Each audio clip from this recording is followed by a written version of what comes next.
Welcome back to the Southwest Michigan Gravel Guy channel. While you folks settle in and enjoy watching some, what is this, B-roll, A-roll? I'm not much of a cinema photographer, so maybe it's A and B-roll and you should see your way out of it. I'm not sure. But while you folks settle in to watch a little bit of footage of me cruising around the Battle Creek linear path on my Lauf Seigla, I would like to chat a little bit about an album that I have been listening to non-stop lately for the last couple of months, and that is the band Sweetwater with their 1994 release by the same name, Sweetwater. If you're not familiar with Sweetwater, first of all, not surprised. I have, outside of my dad who introduced me to the album, never met another person who has heard of this band, never heard somebody mention them. And certainly never heard or seen any musicians cite them as an influence. So, not exactly a mainstream band, at least as far as I know. A little bit of kind of background out of the way for these folks. This is a early Seattle grunge band, kind of in line with a Mudhoney, a Screaming Trees, or a Mother Love Bone. Kind of that, B or C tier, of course not necessarily in quality, but certainly in notoriety, out of that early Seattle grunge scene. The folks in Sweetwater absolutely would have been peers with your Pearl Jam, your Nirvana, Alice in Chains, and the aforementioned Mudhoney, Mother Love Bone, etc. But certainly never achieved the notoriety or anywhere near kind of the other big three or big four. So on to the actual album here, Sweetwater, the album. Kind of overall, I would describe this album as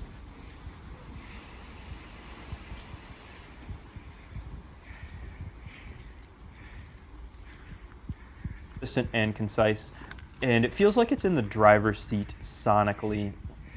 The album keeps a steady pace.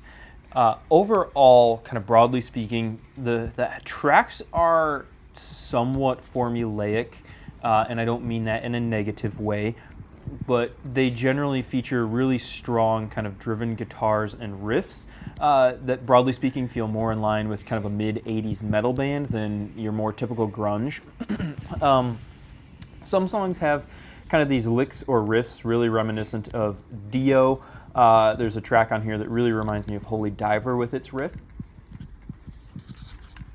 The song King of 79 reminds me a lot of an early Metallica riff. There's another track though that Head Down that I find is really kind of forward-looking in its riff structure. Reminds me a lot of kind of a Foo Fighters track. Gives off a little bit of a Foo Fighters vibe. That kind of guitar riff focus also combines with kind of these high-flying solos. Really a guitar-centric album in my eyes, combined with really a lot of intriguing melodic vocals.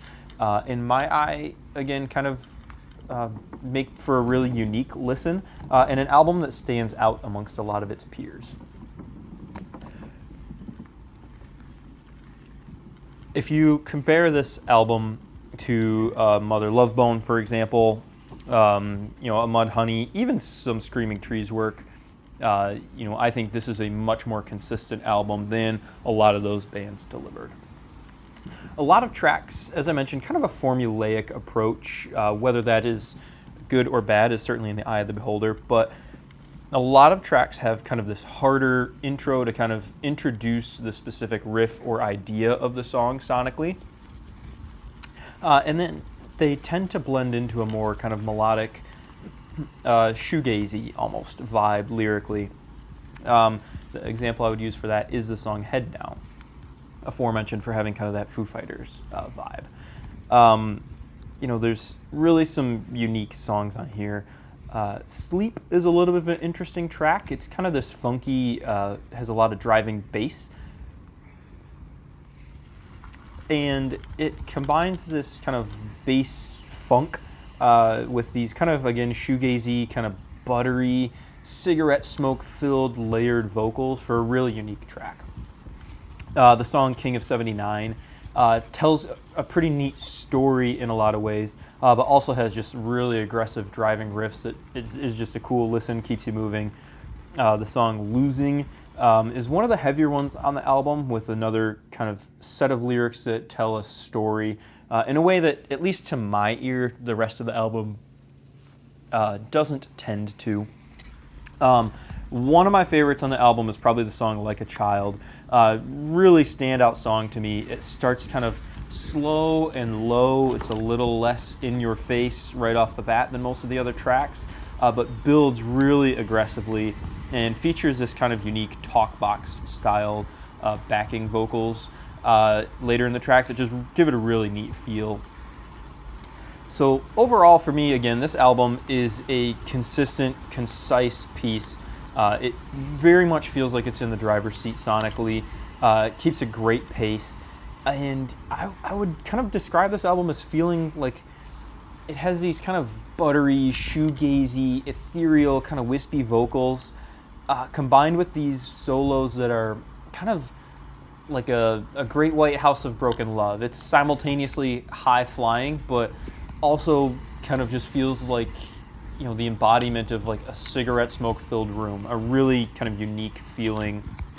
That kind of aggressive 80s inspired or feeling guitar add just a really unique overall structure to the album that most other grunge bands don't have. It, you know, vocally is really similar to like a Mother Love Bone, with a lot of kind of punchy lines, a lot of rests and pauses, and interesting inflection for impact on tracks. And, you know, the whole thing is just filled with earworms throughout. There are no skips to me. It's a really consistent, concise effort from Sweetwater that really leaves me looking for more on the regular, looking and listening for more.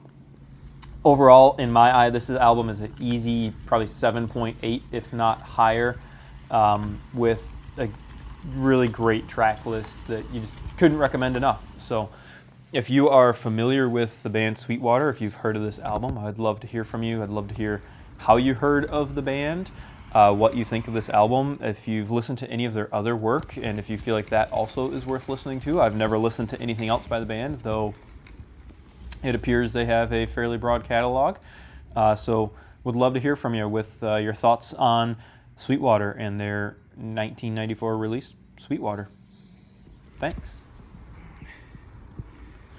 If you enjoyed this review, go ahead and check out the channel for other cycling videos and album reviews.